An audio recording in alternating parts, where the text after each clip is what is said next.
BRS నాయకులు ఐలాపురం మాణిక్ యాదవ్ మాట్లాడుతూ Kaleshwaram project ఒక నీటిపారుదల పథకం కాదని, ఇది కేసీఆర్ గారి దూరదృష్టికి నిలువెత్తు నిదర్శనమని, ఎండిన భూములకు జలాన్ని, రైతులకు ఆశను అందించిన జీవనాడి కాళేశ్వరం ప్రాజెక్టు అని తెలిపారు.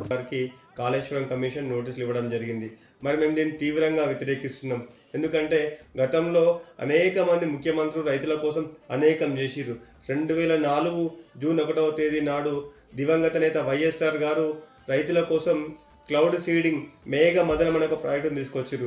దానికోసం కొన్ని వేల కోట్ల రూపాయలు వెచ్చించి సోడియం క్లోరైడ్, సోడియం అయోడైడ్ అనే కెమికల్స్ని విమానాల ద్వారా మేఘాలకు పంపించి మన గోదావరి కృష్ణా డెల్టా ప్రాంతాల్లో వర్షం పడడం కోసం మరి ప్రాజెక్టును తీసుకొచ్చి అక్కడ వర్షం పడేటట్టు చేయడానికి మరి క్లౌడ్ సీడింగ్ అనే ఒక ప్రాజెక్టును తీసుకురావడం జరిగింది.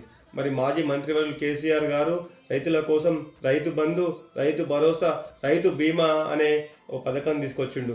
మరి వీటితో పాటు తెలంగాణ ప్రాంతం అంతా కూడా దక్కన్ పీఠభూమి ఎత్తైన ప్రాంతం కాబట్టి, ఎత్తైన ప్రాంతానికి నీళ్లు పోవాలంటే ఎత్తిపోయాలి కాబట్టి the world largest lift irrigation project Kaleshwaram ఒక ప్రాజెక్టును తీసుకొచ్చి అనేక ప్రాంతాల్లో ఈరోజు మేడిగడ్డ కానీ, సుందిల్ల కానీ, అన్నారం కానీ, మిడ్మానేరు, ఎల్లంపల్లి, మల్లన్న సాగర్, కొండపోచమ్మ సాగర్, షాద్ నగర్ అనేక ప్రాంతాల్లో ఇట్లా అనేక పంప్ హౌసెస్ కట్టి ఈరోజు వాటర్ని ఎత్తిపోస్తూ ఉన్నారు.